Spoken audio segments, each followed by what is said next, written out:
Anyone can start a business these days, but scaling it to 7, 8, or even 9 figures, this requires some incredible planning and flawless systems. Not many people have the knowledge and skills to do it, but today we have someone who does exactly this. This is Ryan Atkinson, and you're listening to the Upflip Podcast, where we uncover how great businesses are built, how they're run behind the scenes, and how you can replicate their success. Our guest today is none other than Ryan Deiss, a legendary entrepreneur and the founder of digitalmarketer.com. He has created several multi-million-dollar businesses, launched the largest digital marketing conference in North America, and developed his own methodology for customer value optimization, among many other things. Today, Ryan's going to reveal how to build a scalable system for your business. Ryan, so excited to have you on today. Thank you so much for the opportunity. Yeah, thanks for having me. Appreciate it. I want to start with the very first way you made money. You have made a ton of money. You've generated a ton of revenue, but your story really gets started in 1999 when you're a freshman at UT in Austin. This goes back to your freshman year. You're at Texas and you create a website and an ebook on what? Can you kind of give the audience what that ebook was about? On how to make your own baby food. It's a funny story. I didn't set out to be an entrepreneur. I didn't set out to start a business. I met a girl. So my freshman year of college, I met a girl and I knew within a couple of weeks of dating her that she was the woman I was going to marry. And I know how creepy and weird that sounds, by the way, which is why I didn't tell her that, because that sounded freaking creepy and weird. But I thought, this is how my brain works. I'm like, okay, met a girl. She's awesome. Probably going to marry her. To do that, I should ask to marry her. To ask to marry her, I need a diamond ring. Diamonds are expensive. I'm broke. I should start a business. No joke. That was the thought process that led me to starting a business. I had a job and I had some scholarships that were basically just paying the bills. I didn't have any extra money or a whole lot of extra time, but it was 1999, man. Like the internet was brand new. My dorm had just got high-speed internet installed the year before. So I figured, let's give this pesky internet thing a try. And my first business actually was designing websites. Now, I didn't know how to design websites, but I figured if I could get a client, I would learn. And so I went out there, I marketed myself as a web designer, and I got one. And it was this one woman, she was willing to take a chance on an upstart web designer, and she was a lactation consultant. Do you know what a lactation consultant is, Ryan?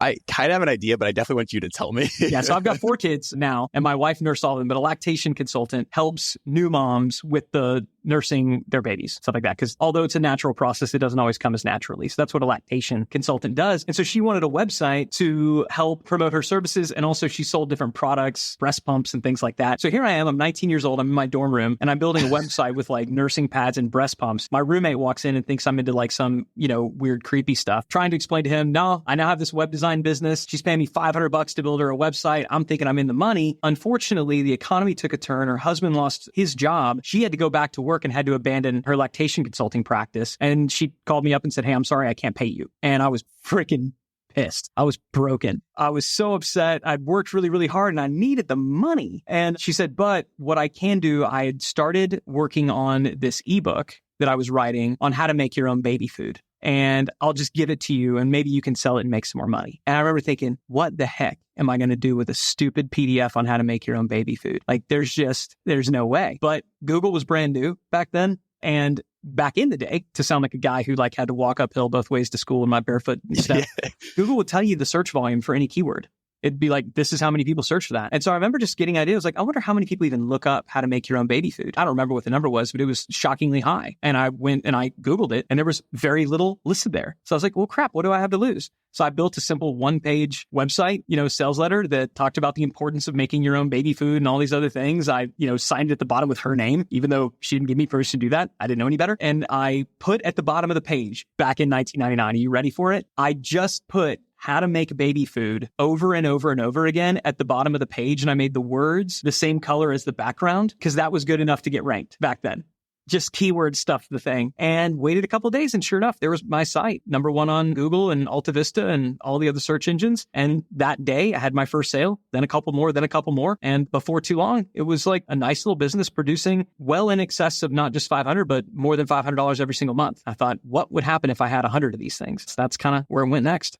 That's absolutely incredible. I like that it starts off with like, oh, well, I need a diamond ring to like marry this girl. Then it leads to website design and then it leads to baby formula, which I think is really interesting. I love that growth hack that you had there. It's the classic entrepreneurial path that everybody follows, right? What other path would you want to follow as an entrepreneur, honestly? But what were those next steps? Because I know this is around 1999, maybe like 2000, 2001. Can you kind of like lay those big next steps? We are going to talk about systemizing your business, everyone, I promise. But yeah, what were kind of those next steps? I want to lay the baseline because you have a phenomenal background here. I truly said, I'm I'm not exaggerating. I was like, what would happen if I had 100 of these? And so what I realized at the time and what I did back then, look, would never work today. And I think it's important anytime you talk to an entrepreneur and they don't credit luck to at least some, if not a significant aspect of their success, they're completely full of crap or delusional. I was very, very lucky in the time that I showed up on planet Earth. But I asked myself, well, what are some other things that people wish they knew how to do, but there's not just books out there? This was later on referred to as a long tail strategy or a niche strategy. So that's what I did. And next, I think I went into how to roll your own sushi. And so I got somebody who had done a project on like a multimedia project, and that was his topic. I was like, hey, can I license your content from you? Because I knew I don't know anything. And so the only thing I know how to do is build a website, get it to rank in Google, and stick an order form at the bottom so that people will give me money. That's the only thing I know how to do. So I'm only going to do that. For everything else, I'm going to get other people to do it. So I was researching things. I have my, English major friends write ebooks for me. At this point, the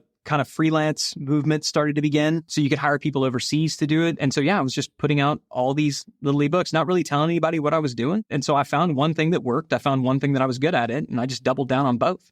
Interesting. I think your origin stories really start from like this digital age. And like you said, I feel like you were born at like the perfect time to actually be able to like capitalize on like this digital boom of like people going to Google to actually search for things like how to roll sushi or like baby formula and all this stuff. And I feel like it's just, yes, it's luck, but it's also a testament to like your skill of actually being able to monetize online and understanding what people want and actually being able to deliver that for them.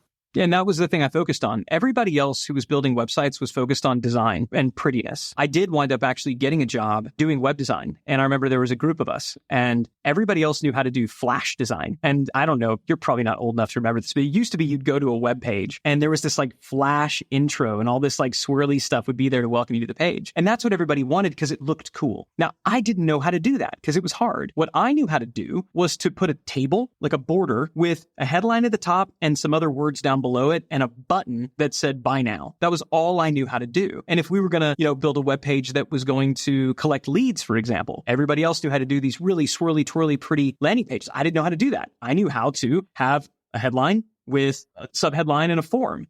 Well, guess what wound up actually converting better?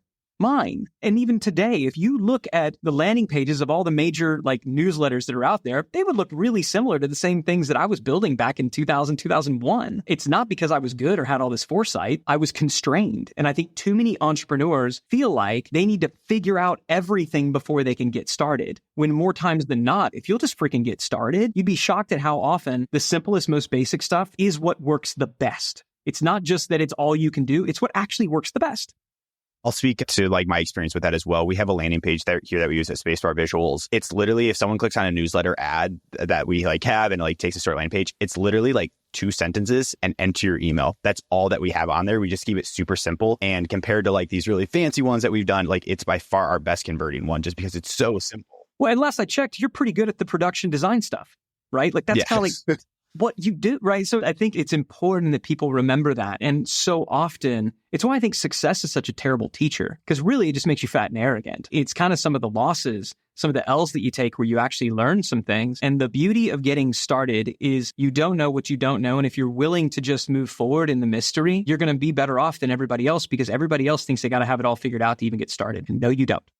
I love that. The number one step, if you want to become an entrepreneur, just take action. And I want to kind of shift to that systemizing the business aspect, because it's one thing to get started, but then that's the next thing to actually grow your business through systems. And for someone that's at like the baseline level entrepreneur, that's like 0 to 500K in revenue, somewhere around there. Let's talk about like your definition of like a business system and like why it's important for someone to actually implement it early on in their business. A core business system is just any documentation that somebody with basic training and context can take that system, execute it, and achieve predictable results, right? So that's the essence of a business system. Now, there's higher levels to that. You've got total company-wide operating systems and those kinds of things. Frankly, you don't need to worry about that until you're doing millions of dollars in revenue. The very first business system that any entrepreneur needs to create, though, is what we refer to as their growth engine. The growth engine is the system that documents how new customers and clients happen. And that is the single most important system that you can document. Have you read the book, The emth? I've not, but it has been world-renowned book. Yeah, I've not personally read it, though. So I'll summarize it for you. It is a great book. I'm not knocking it. But the essence of the emth is, as an entrepreneur, you need to document absolutely positively like every little thing that you do in your business. McDonaldize your business. Systemize every little aspect of your business so anybody can do it. And look, that is directionally accurate. But if you do this early on. And even if you do this when you're generating millions of dollars in revenue, it will be the most giant waste of time you will ever spend as an entrepreneur. Ask me how I know. I read that book over vacation. And I remember coming back the next Monday to the office and calling a team meeting and be like, which by the way, don't do that. Anytime you're about to call a team meeting, you're probably about to say something super stupid. But I called this team meeting. I asked everybody to come into the room. I like, everybody, I've got an announcement to make, effective immediately. I'm not going to greenlight any new projects. We're not going to make any new hires. We're not going to do anything until everybody's documented absolutely everything they need to do. It took 30 days. Everybody was super pissed off and panicky that I was making them do it. But at the end of the day, we had it. We had these binders full of all of these checklists that literally nobody ever looked at. Nobody freaking looked at it. I'll tell you, the very first checklist, the very first business system that we ever created was a checklist on how team members could request paid time off, how they could request vacation. Oh man, Ryan. I'm telling you, man, when people go to Systemize stuff, we start with systems that don't freaking matter. Nothing. And I repeat, nothing happens until something is sold. I work with a lot of entrepreneurs at all different levels. Anytime I'm working with an entrepreneur who's in that early stages, sub $500,000 in revenue, and they're frustrated and like, I don't know what to do. This isn't working. I don't know brand. I was like, just go sell some stuff. Only thing that you need to focus on is just go and sell it. But, it's not scalable. I don't freaking care. And I say this as the person who owns the scalable company. So if I tell you it's okay just to go through and do something, even though it's not scalable, I promise you it's freaking okay. So step number one is always just go out there and sell some people something. Then step number two is you got to make sure they liked that they did business with you. You got to sell them. You got to serve them. That is level one. That is stage one, phase one. Sell and serve. And, I tell the people that I'm mentoring 10, sell and serve 10. Now, sell and serve. That doesn't mean just go out and sell 10 people something, because it's possible you sold 10 people something and 5 of them thought it was awesome and 5 of them thought it sucked. You did not sell and serve 10. What this means is you're still not clear on who your ideal client is. Not until you have sold and served. And we define served as if you ask them at the end if they're happy and if they would refer you to their friends on a scale of 1 to 10, you get all of them saying 9 or above. That's classic net promoter score. Okay? Yeah. Sell and serve 10. Once you've done this, now we can start to think about systemizing some business systems. And the very first business system that you systemize is that process for getting those 10 ideal people. And we do this. It's really, really simple. I go to a whiteboard and I get some sticky notes and I ask the team, okay, team, and maybe team is just me at this point.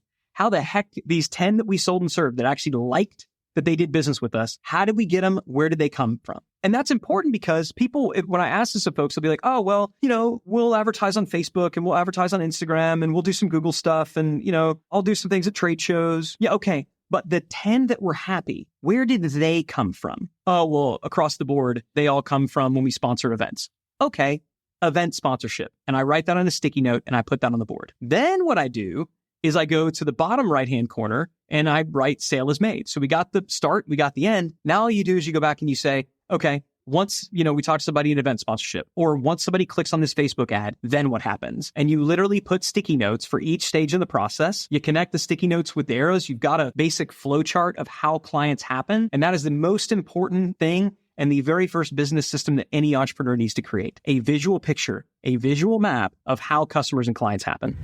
Can I get a drum roll, please? Because we are giving away a free lifetime access to the Academy for one lucky listener. And it's super simple to participate. All you need to do is leave us a review on Apple and then send us a screenshot as proof. It takes 5 minutes for lifetime access to the Upflip Academy for free. So 2 steps, leave us a review on Apple Podcasts, send us a screenshot, and the link to participate is in the show notes below. If you are a wannabe entrepreneur, the courses in there are so invaluable for you to actually get that first business idea off the ground. And then for the current business owners that are looking to sharpen their skills, there are a ton of courses in there for you. And the best part, you're going to be able to connect with other top-notch entrepreneurs in your field to network with them and learn from them. The winner will be announced on July 26th. All you need to do, leave us a review on Apple, send us a screenshot of proof, and you guys can find more details in the show notes below. So it sounds like a little bit of this is like attribution reporting, or like knowing maybe from like, please correct me if I'm wrong, like, oh, did they come from an event? Did they come from a Facebook ad? Did they come from a cold email campaign? That's kind of how you're building that first system for your company. I mean, at this point, I don't think we're that granular. I mean, if you know anything about attribution, you know that it's always horse crap, right? But yeah, honestly. It's accurate to some degree, right? But I mean, anytime you get into multi-touch and all these other things, it's like, I don't know. So I'm oftentimes just going by like, you only got 10. Ask them. How'd you hear about us, right? You got 10. And it's fine if you have a couple. So if you've got multiple channels and you know they work, that's great. You can have multiple sticky notes. We simply want to create a visual picture of they hear about us here. And then once they do that, then they go to this page. And then once they do that, then they're going to go to this one. Then we're going to have this conversation. And if they don't opt in, we're going to do this follow-up. And if they do, then we're going to go over here. You want that visual picture of the customer journey. You cannot optimize until you first visualize. So that visualization is the first one. You don't need a ton of checklists. Just get a whiteboard sticky note flow chart of how customers and clients happen. I love that. And I want to ask as well. So basically, is your cutoff like sell 10, serve 10, and then start doing this? Or like, is there a certain revenue mark where it's like, okay, now we're at 500K a year, like we should start doing this? Or is it truly that sell 10, serve 10, and then start doing this? By the time you've sold and served 10, it's really hard for you to not be generating in excess of $100,000 a year in revenue, right? Like, I mean, my program's only like $1,000. Right. Yeah. I mean, you're going to start adding other things to it, so I'm not saying that your average client is necessarily going to be worth that, but you're also probably going to need to sell more than 10 to find the 10 that you truly served, that were your ideal clients. You're going to kiss a lot of frogs, which in the early days is okay. It's okay. But you need to find the ones that you freaking thrilled beyond belief. And so, yeah, it's loosely that kind of number when I have a sense of confidence. And at that point, that's when you know you're post-traction. You've got product market fit. And I just think it's important, never systemize until you've proven. Like, don't build systems around things you hope are true. That's stupid. Go out and do the thing. And then once you've proven that it worked, then systemize it. The last thing you want to do is systemize a turd. Yeah, agreed. So I really like that. So number one, like really visualize that. So once we do visualize that customer journey, like we have an idea of like how they're coming in, we're serving 10, we've got 10 happy people. What's kind of like that next step along that someone should be taking once they do visualize that customer journey, just so they can start thinking about systemizing their company? Yeah, then what you want to do is you want to look at those different steps and stages. So literally look at the sticky notes. And ultimately what we're going to do is we're going to, by the way, plot this in an actual flowcharting tool, whether it's like Whimsical or, one of the other billions of like flowcharting things, because sticky notes fall off of whiteboards. But you want to look at still think about it as sticky notes. And I want you to look at it and audit it and say, of all these sticky notes that are up here on this whiteboard, what are the ones we absolutely positively cannot screw up? Like, what are the high stakes, high chance for human error? We got to make sure that we get this right. And what are the ones that consume a lot of your time that you would like to hand off to someone else? One of the biggest mistakes that entrepreneurs make is they think that they can make one magical, mystical unicorn hire who will do all the crap that they don't want to do so that they can now just focus on vision. That is one of the biggest lies ever perpetuated on the entrepreneurial community. It is horse crap, okay? You're not going to hire some magical, quote unquote, integrator who's going to do all the crap that you don't want to do in your company. It ain't how it works. At some point, at scale, you can hire an operator, but operators come after operating systems. Systems first, then the people to run them.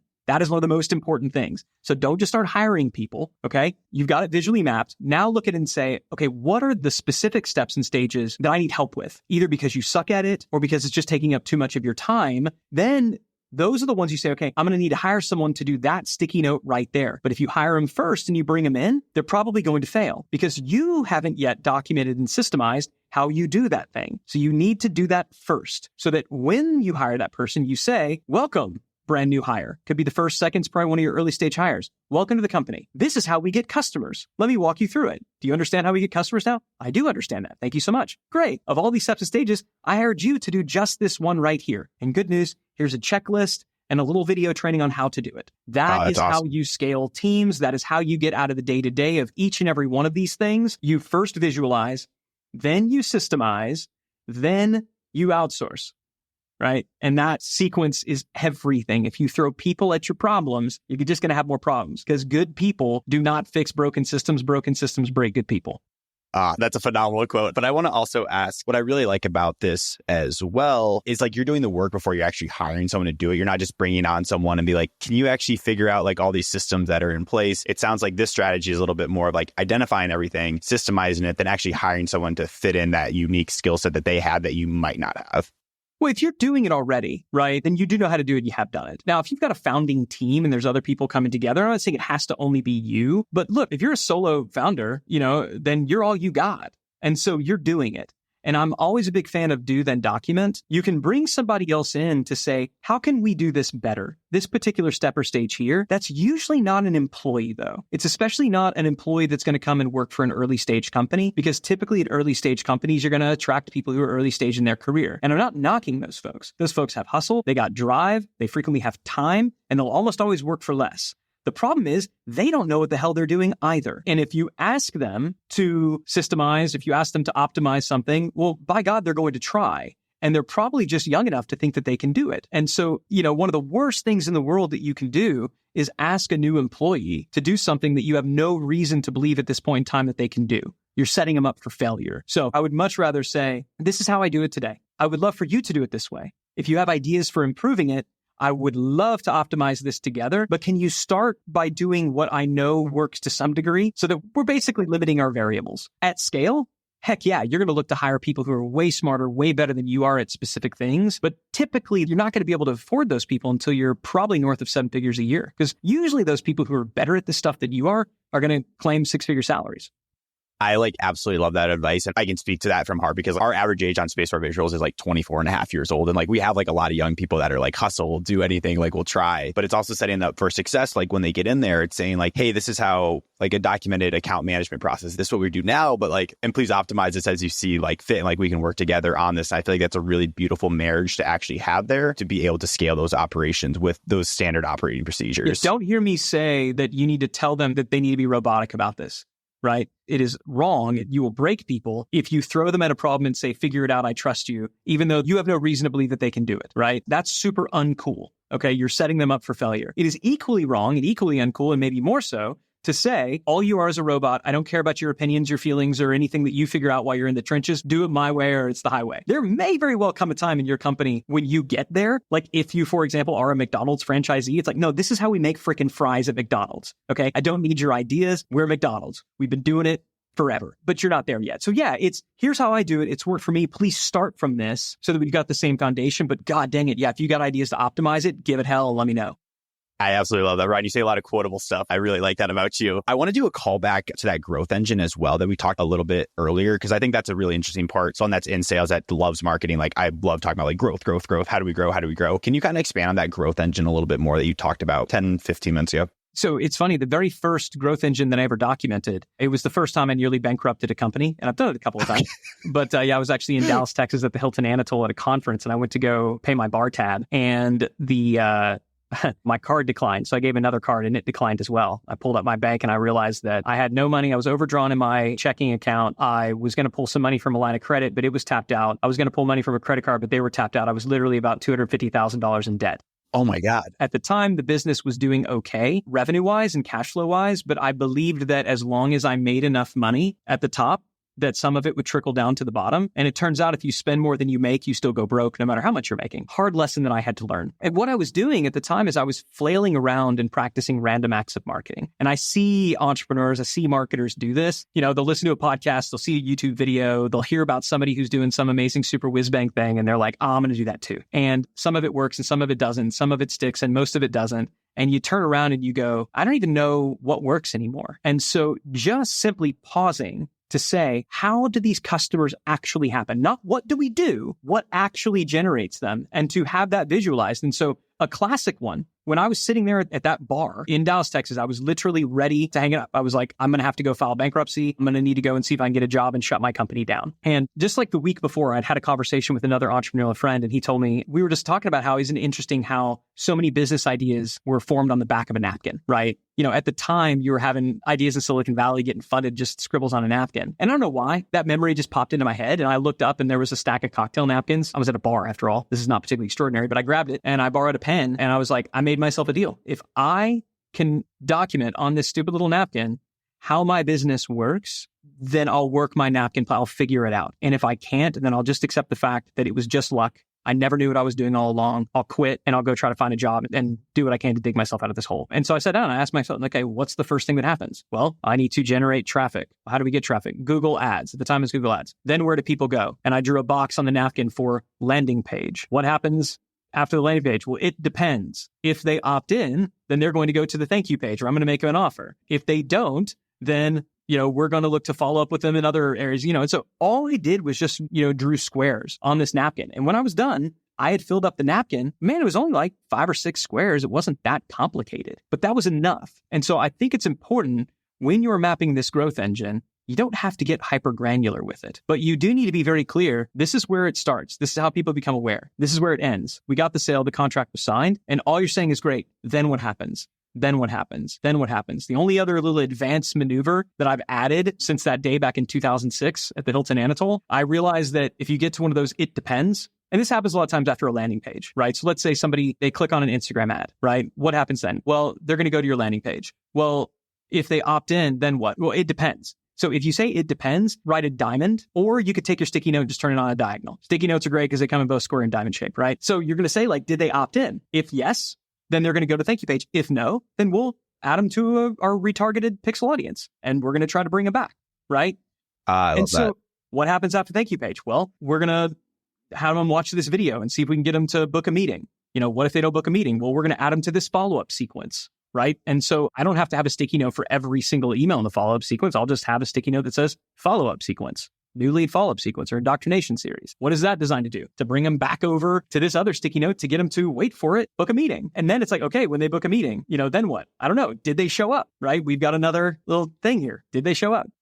What I'm really digging from this is visualize every step of your lead gen process, those if then statements. If not, what are we doing to get them to actually book a meeting or get a sale with us? That's kind of what my big takeaway is so far from just all this. And then the next step, so we talked about how you can look at that and say, what are the ones we don't screw up? That's where we create documentation. What are the steps where I need help? That's where we build our hiring plan. The next step after that is to go back to that flow and say, what are the metrics we need to track to know that each one of these steps and stages is working? And so now what we do is we build a growth scorecard. And at the top of the growth scorecard are all the awareness sticky notes. And as you move down the scorecard, and we just use Google Sheets for this, by the way. We don't use any fancy software. We track it week by week. These are the metrics that we need to track to know how we're doing within this particular customer journey, within this value flow. We use color coding, red, yellow, green, depending on if we're, ahead, or behind target. So it's very easy for me to see at a glance where in this value flow is there a bottleneck? Where is it constrained? What do I need to fix? And so now the game is no longer, I need to just figure out how to get more traffic. We need to get more leads. Well, maybe you do. Is that red?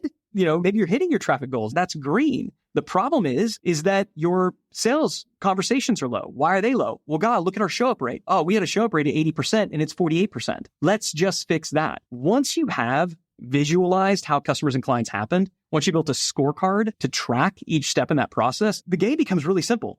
Turn red to yellow and yellow to green. That's it.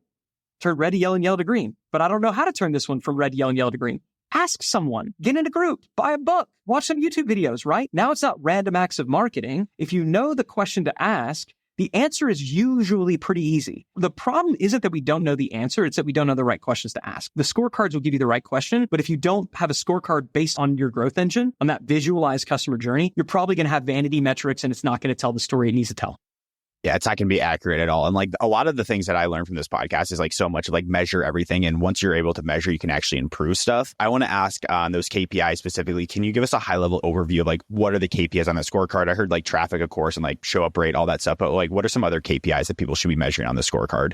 Sure. And again, it's going to depend largely on what the specific growth engine is. But let's say a typical one would be there's a sticky note for Facebook and Instagram ads. Okay. So how do I know that Facebook and Instagram ads are working? What are the metrics? I'd want to look at what is the total ad spend because we're going to have a budget on that. I'm going to want to look at what is, the click-through rate. I'm going to probably want to know what's the cost per click. So those are three metrics that would represent that particular one. Okay. Now let's move on to, I feel like that sticky note is covered. Let's move on to the next sticky note, the landing page. Well, I'm going to want to probably look at how many visitors hit this page. And I'm probably going to want to look at what's the conversion rate, right? If you have a drop down there, maybe on your landing page, you're asking a qualifying question. You might say what percentage is qualified versus disqualified, right? Okay, that sticky note's covered. Let's move on to the thank you page. How many people hit this thank you page? What was the conversion rate, or the click-through rate from the thank you page to the book a meeting, right? Okay, let's go to book a meeting. What percentage of the people who hit the book meeting actually booked a meeting? What percentage of people who booked a meeting are actually qualified based on the questions that we asked? Okay, I like this. Now we're going forward. The next is did they show up? Okay, what's our show up rate, right? What's the close rate? So it becomes really, really simple if you just say, this sticky note, how do we know this one is working? And then you just stack these going all the way down the page. And when you're done, typically we're going to be tracking anywhere between 15 and 20 metrics per growth engine. So for me, I don't want to track everything. And we'll have people on the team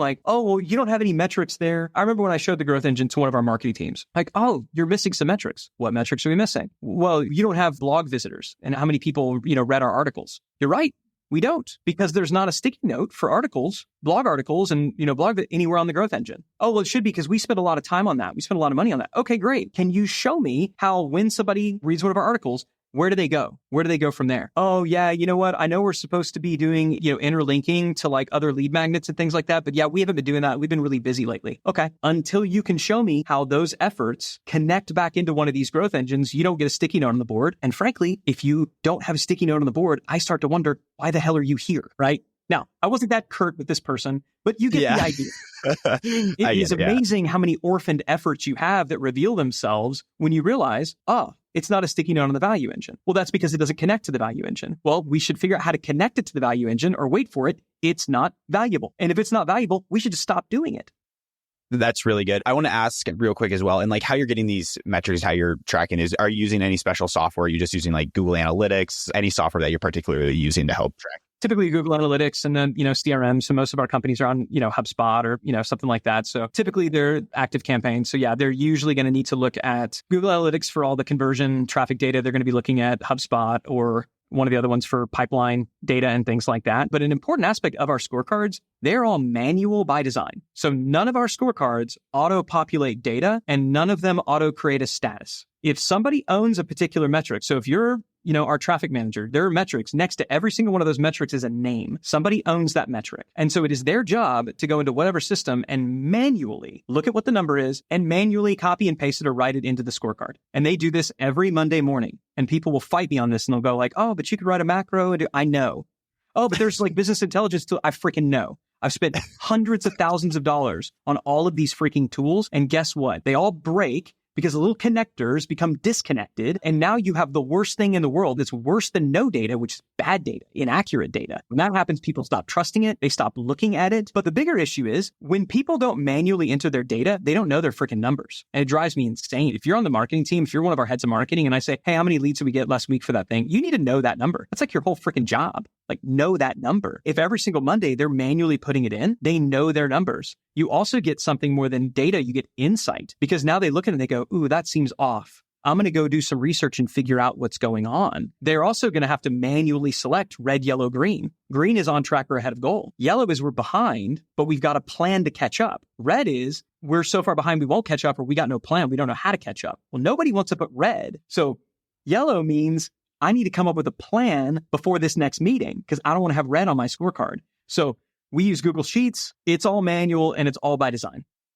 I love that. Yeah, what I really like about what you said there is like when it is manual, you actually know what your numbers are and it actually adds accountability. And when you're doing the accountability piece, is it just one person that is accountable for each metric or is it like sometimes like two people on a metric? How do you play that? If multiple people are accountable, nobody's accountable. So yeah, there's going to be one primary for each metric. I love that. That's why I asked. Yeah, good question. There's one primary, and it's common for one person to own multiple metrics, and it doesn't take that long. It's not that big a freaking deal to go in and populate, and it's some of the highest leverage, highest value time. But yeah, there's going to be one. Now, if they know they're going to be gone, like let's say they're going to go on vacation or they're sick or something like that. And if it's like a last minute, somebody got sick Sunday night, like whatever, I got it. But I mean, if they know they're going to be gone because they own the metric, it's incumbent upon them to assign somebody else who's going to get it for them, and they'll put that person's name next to it for that week or do like a slash for that week. But then after that, it's gone. I don't want two names in there for any length of time. I absolutely love that. I want to wind down that segment because we are kind of winding down on time here. I want to make sure we get to our fan blitz questions. But selfishly, I'm going to ask a question that's a little bit off the beaten path. And that's like the power of thinking big. It's well known on your LinkedIn. You have it right there. Like you want to grow your holdco from like $200 million to $1 billion. I think that's amazing. It's big goals. It's big thinking. What is like the power of thinking big as an entrepreneur? Because I'm going through this exercise now. Like I feel like sometimes my goals are too small almost where it's like, why am I not thinking much bigger on a scale? Like where does that come from? So in your eyes, like what is the power of thinking big? Just kind of some theoretical advice here for people that are listening. I'll give you some practical advice. I think you will only ever grow as big as you let yourself grow. The entrepreneurial journey, I mean, we're alchemists, right? I mean, we're creating something from nothing. That's hard. And so if you're not motivated to push, I can promise you it's not just going to magically happen on its own. No more often than you'll win the lottery. So you will only ever grow as big as you want to grow. So what you always have to be evaluating is what is your why? My very first business goal was to make $10,000 to buy my then girlfriend, my now wife of 20 plus years, a ring. So my first goal was, how do I make $10,000? Now, when I made $10,000, I could have stopped.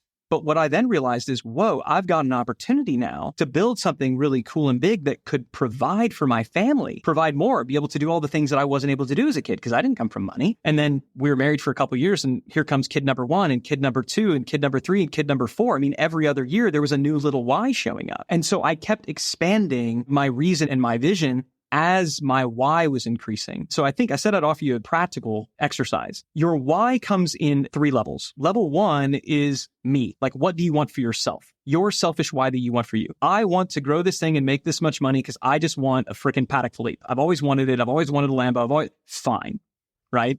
That is good. And I think as entrepreneurs, it's like we're told, because I'll do this with clients and things like that. Why are you doing this? What's your why? And I always get these very like lofty things. And after you get to know somebody, they go out and they buy like a freaking McLaren. It's like, yeah, well, I've just always wanted a McLaren. It's like, why didn't you tell me that? Right? That's great. I want that for you too. So I think you want the selfish me why, then you want the us why. And the us is I want this for my inner circle. That is yourself, your partner, spouse, if you have one, kids, if you got them, business partners, close friends, parents. Like I wanted to, buy my mom a house. That was one thing that I really wanted to do. Because that's what, frankly, broke Southern kids do. You got to buy mom a house. And then there's the them. So there's the me, the us, and the them. And the them is what is the thing that I want, beyond me. And ultimately, that is the one that is going to propel you the farthest, because what you want for yourself is really only going to be so much, right? It's only going to grow you so much. At some point, you're like, even like private jet type money. It's like, do I need to own it or can I just charter? It's fine. Like I'm not motivated to work that much harder so I can own the jet versus charter, right? And at some point you just like, how big of a yacht do I need? It just gets stupid. Ultimately, the people around you are taken care of and they're starting to get obnoxious. You've got to expand the why to others. And I'll tell you, I lost my way for a good number of years because I failed to step back and reevaluate my why. And I got bored, I got lazy, I got a little bit burned out. And it really took my wife saying, I'm kind of sick of you being a navel-gazing, whiny little twerp. You need to figure it out and get motivated again. And it did. It was during COVID. I hadn't really taken the time to think beyond me. But I do think if you don't have a why that is bigger than you, you will absolutely be capped. So it's essential that you think big. Yeah, I love that. And where it came from me is like, okay, like we can do 20K in revenue a month consistently, but am I capping myself at doing 20K a month? Or I need to start thinking about like, oh, we can realistically get to like 50K a month. And it just takes different systems to get there, but it also broadens your thinking about like, okay, how can we actually get to like 50K a month in revenue? And it always takes more than you actually think it does. And so, yeah, that's just kind of where that question comes from is like, how do you think big as an entrepreneur to help you like propel like towards the goals that you want to hit? And I feel like that definitely answers those 3 whys that you have there. I want to wind down then here with our fan blitz questions. Ryan, this has been an amazing episode. So much about like the scorecard, the systems, the why. So this has been a ton of fun. And I know our listeners are also excited to ask you some questions. So if you guys want to join in on world-class entrepreneurs and join in on the conversation, you can go to youtube.com/upflip and submit your questions there. But Ryan, ready for our last 5 questions here? Let's do it. Number 1, we're definitely going to plug this at the end, but how do you get your book noticed as a new author? I had a very different strategy with my book. I didn't want to launch it. I didn't want it to be known. I wanted it to be everybody's dirty little secret within particular pockets. So the main strategy that everybody does to get noticed is they do a big launch campaign. They do a book launch and they try to get booked on every single little thing all at once. That will get you known, but that is a really fast fire that flares out really quickly. I think a better way to get known is more of a grassroots strategy. Go to key centers of influence that influence pockets of people far more persuasively than trying to be everywhere all at once at the same time. It's really hard to pull off. And I don't know if you know who Alex Hormozi is. He's a buddy of mine. I've known Alex for, a long, long time. And same with, Tim Ferriss. Like I knew Tim Ferriss back, I sound like a total douchebag doing name dropping, but they're good examples.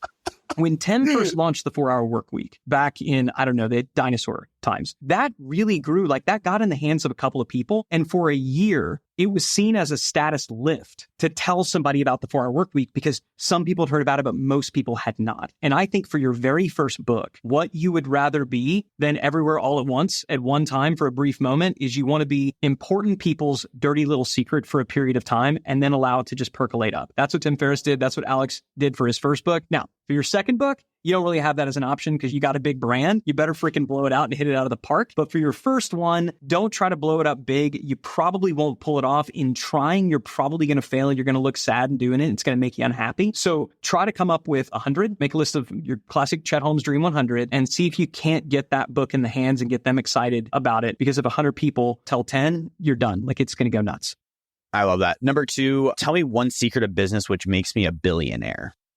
I refer to it as the founder's curse or the founder's paradox. And it states, the more valuable you are to your business, the less valuable your business is. And it is the single hardest thing for founders and entrepreneurs to get their head around. But your goal as you scale is to not be increasingly more valuable to your business, to not be your team's MVP, but instead to be the least necessary part of your business. You don't become a billionaire by being the most valuable person at your company. You become a billionaire by having equity in multiple businesses. And you cannot have equity in multiple businesses if you're the most valuable person at all of them, unless you're maybe Elon Musk, but you ain't Elon Musk, and neither am I.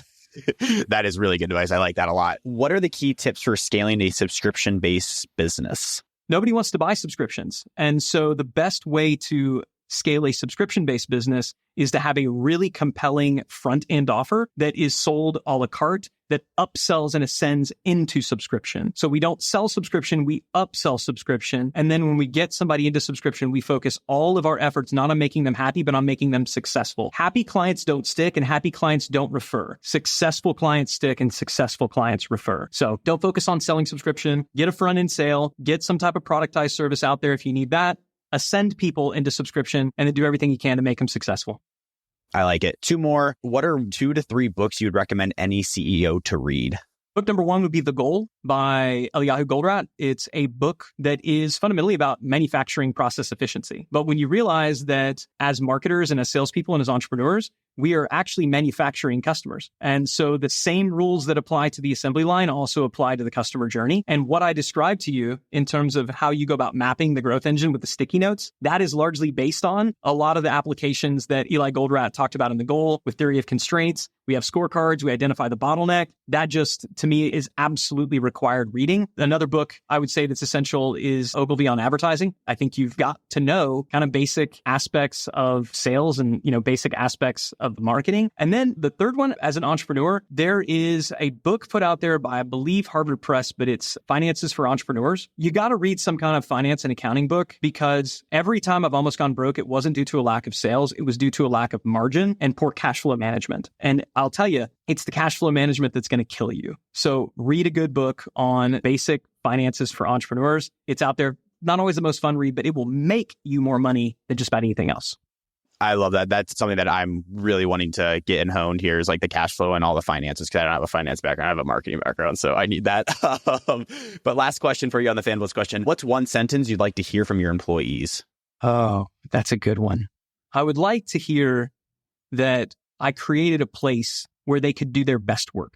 If we can create a place where people can do their best work, then we're aligned. Because when it comes to team members, it's not a family, it's a team. And it's inherently a transactional relationship, right? They're going to stick around with me as long as they can exploit me for as much as they can, and I'm okay with that. And so I know that as long as they feel like they're in a place where they can do their best work, they're unlikely to be looking somewhere else. And that usually means that if good people are sticking around because they're doing your best work, then you're probably growing and scaling as a company too.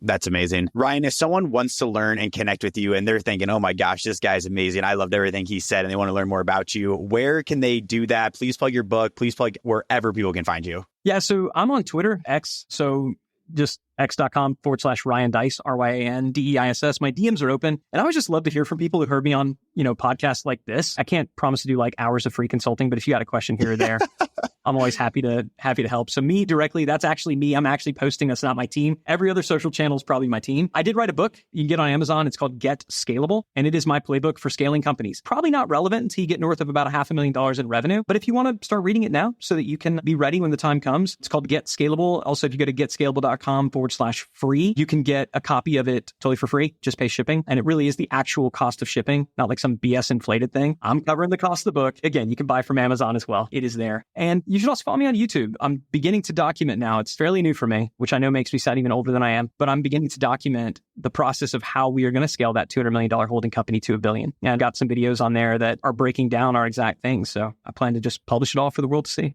Everyone, thank you so much for tuning into today's episode. Ryan Deiss, a really fun episode here. 3 quick takeaways for you. Number 1, visualize. Ryan talked about doing flowcharts throughout your process, and this is the best way to identify your customer acquisition strategy. And this is going to allow you to refine those processes and start investing in areas that are actually driving growth for your company. Number 2, sell 10, serve 10. Before you even want to start visualizing though, sell 10 customers and serve 10 customers that will give you a 10 on an NPS score. Make sure you can make 10 customers happy before you're actually starting to systemize. He gave that great example about how how he started as a systemize with binders and everyone is all upset at him. So don't systemize too early. Sell 10, serve 10. Number 3, the last question that I asked him at the end there about discovering your why and like goals. I love that answer of like, if you want to identify your why, what is your selfish why? What is your inner circle why? And what is your them why? And this is going to really help you grow and think big as an entrepreneur. Really enjoyed having Ryan on this episode. This episode had a ton of value on systemizing your business. If you enjoyed this episode, we have another episode that you will love. It is episode 131, where I spoke with Michael Lisavetsky about how to develop that $1.3 billion mindset. Michael has done a lot of cool things in his life. He has started multiple companies before the age of 30, has generated billions in revenue, and gives his ideas on how to develop a mindset where you can do the same. So definitely tune into Michael's episode, and that is episode 131 in the show notes below. Thank you so much, everyone. But Ryan, thank you so much for being here today. Amazing episode. So thank you so much for the opportunity to come on the show today. Thanks, buddy. Appreciate you.